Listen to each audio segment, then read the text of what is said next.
Hey everybody, Sean and Allison here from Spoken Garden. Today it's Friday and that means Plant Chat Friday! Yay! It's like one of our favorite days of the week. It is. I feel like it's always Friday lately. These weeks are just flying by. Hey, what if every day was Friday? I know. That'd be nice. Maybe. Yeah, we have a really cute little spring flowering bulb to share with you today. It's one of our favorites and it just complements everything, we kind of think. So guys, today we're talking about Grape Hyacinths.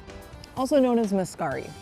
Muscari armeniacum. Armeniacum or armeniacum. Something like that. Latin's fun, It's right? fun. It's Latin's always fun. Yeah. But we're gonna go on a little tour, or I guess we could call it a grape hyacinth hunt, because we kind of have them all over our front and backyard. Yep. And in containers. So And in containers. Let's see what we have. Let's see what we got. Okay, you guys, here is our first stop, I guess we'll say. Wow. Look at this cute little container we planted last year. These are all grape hyacinth that we got from Eden Brothers. Look how beautiful they are. That's cute. Awesome. And they literally look like little grapes all clustered together in those flowers. That's where they get their name from. I know. We had a little damage on some of the tips here. Might have been some slug damage or something got to them. Not sure what that was. Something but the rest happened. are really healthy. Yeah. Yeah, we just love the way they just kind of pop up at this burst of kind of bluish or purple color. Yeah, look how lush they are. Very thick. I like that. I just love those. You can pair them with daffodils or tulips or irises maybe. You can pair them with just about anything. They really just set off. They either are, you can do like a big mass planting of them and just see this bright pop of color along a border or walkway, or like we have a lot of them in containers just to kind of highlight them, you know, by themselves. Yeah, and exactly, I mean, look at Allison right there. She's got the pot of just the grape hyacinth, and then right behind it, there's a whole pot of nothing but the mini dafts, the tete-a-tetes. Oh, I know. And these so, are, I mean, you have that texture difference, you have the color difference. I mean, it's beautiful together. Look at that. Put them together in the same container. Look at that. Oh, yeah. It's gorgeous. Yeah, guys, so here we are. That was one side of the deck. Now we're on the other side of the deck. Awesome. We have all these plants. We have super containers cool. everywhere. Yeah, so you can see here. Now here are some grape hyacinth, and they've been paired. They've been companion planted with this tulip plant, and it's coming up in the center here. Hasn't gotten to flowering yet, but we're waiting on that. But doesn't this contrast look awesome? I mean, you got this huge plant in the center. It looks huge compared to these little grape hyacinths, and then you got that vibrant purple color, the little bit of a blue hue to them. There's a fade on some of these. It's just gorgeous. Love it. So grape hyacinth are hardy in zones, USDA zones 3 to 9. They thrive in full sun conditions. Obviously, you can tell that's where we have them right here.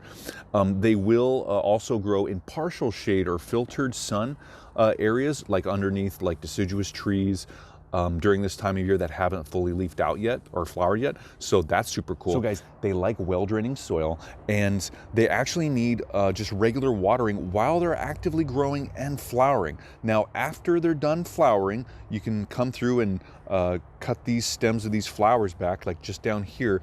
Leave the rest of the plant, leave the rest of the bulb, and let it still photosynthesize. So just like when we talked about the daffodil plant chat, you want to leave the green as long as you can, so the bulbs are photosynthesizing and gathering all that light energy to put it back down into that storage structure, that bulb, so then next year it'll have a lot of energy to just burst out with even more leaves and more flower color. And so that's something you want to do. Now, once these start to wither and die, these leaves start to wither and die, then stop watering it. Let it go dormant, let it start getting to dormancy, and then you can come through later and cut all these away. Let's see, continuing along our grape hyacinth hunt here, we've got a few more kind of popping up in this container.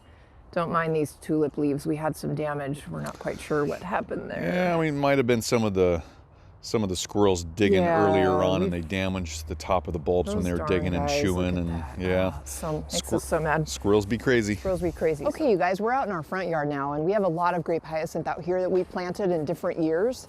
So last year, we're actually like, did we plant these last year or the year before? But these are from Eden Brothers. So we've got this, look how big these are. Now, and look at the difference in color compared to what we just showed you in the backyard. Gorgeous. Wow. But what I'm loving is these like lighter blue colored ones that we planted even further back, maybe 3-4 years ago, you think, Sean? I can't actually remember when these were planted, but look at how different the color is. Yeah.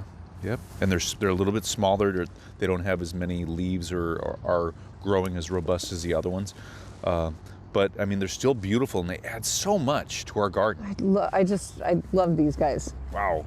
So As you can see so far, we use grape hyacinth a lot of different ways around the yard. We use them in containers in the backyard.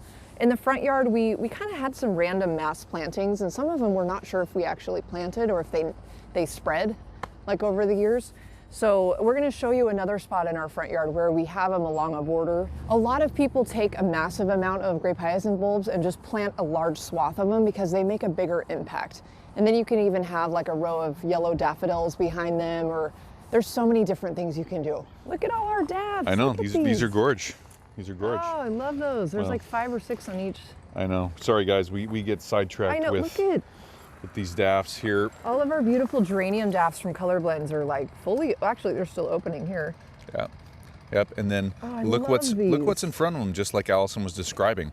Mass planting in front of other plants along a walkway. We have pretty cool deadheading to do right back there, but yeah, I love the little blue and white, kind of lighter blue and white grape hyacinth that we have here. They're so cute. You know, in grape hyacinth, they'll grow anywhere from, you can see here, pretty tiny, maybe about 5 or 6 inches maybe, all the way up to, there's some varieties that'll grow about 1.5 feet sometimes. So it just depends on where you're growing them and which variety or cultivar you get. Yeah, totally. Let's continue along. We're loving, now. Sorry guys, neighbors doing stuff. Whoops. So, oh yeah, look at all these guys. Got some more beautiful grape hyacinth here. And you know, these will last for quite a few weeks. These started popping up. It's so cool how they grow as well. They start with the leaves shooting up out of the ground, and then you can see right here actually. Here's a great example of how they start growing. Can you see that little cone coming out of the mulch right there? Right there. Pretty cool. Yep. They grow in a rosette form. So, and they are true bulb. So it's great to see all this right here. I mean, we're really getting down and looking at all these. This is awesome. We got to show them the end here. This is probably the best. Oh yeah, look at that. There you go. Little display. Look at that. Now this is a great example of what Allison was talking about, being on the front, along the edge, a border planting. I mean, this is truly what a lot of people. This is truly what a lot of people use grape hyacinth for. Yeah, I would actually like to see a lot more grape hyacinth here. I feel like we used to have some here, but we've moved this bed around so many times in the last couple years that like we actually ended up with some grape hyacinth in the backyard randomly. We were moving mulch and the bulbs went with it. So that happens, right? But it'd be nice to add a few more. So maybe we'll make note of that now so we remember to get those. But yeah, I love the way they complement all of these daffodils and all the tulips coming up. It's a great plant.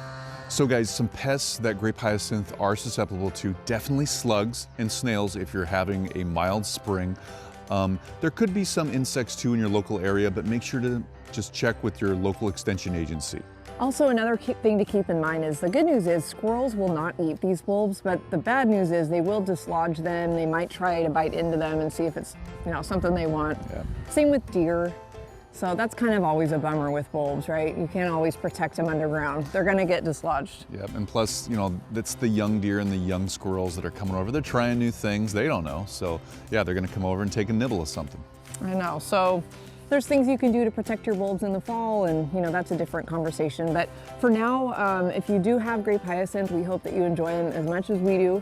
If you're thinking about them or weren't sure if you ever wanted them, we would highly recommend it if they are suitable for your growing climate. Totally. Yeah, guys, and make sure to leave us any comments or questions down below. We love hearing from you guys. And make sure to subscribe so you don't miss our future episodes. And that's a wrap for today's plant chat, you guys. Grape hyacinth, thank you for watching. We hope that was helpful. Thanks, guys. We'll be back tomorrow with our Saturday morning live at 9 a.m. Pacific Standard Time. That's right, going live. Please come join us. We have a lot of fun with everybody that shows up every week. We really look forward to talking and chatting about plants and about gardening and just all kinds of stuff. Yep. Have your morning Joe or tea with you, and we'll talk it up. All right. See you guys tomorrow. Have a great day, Bye, everybody. Bye-bye.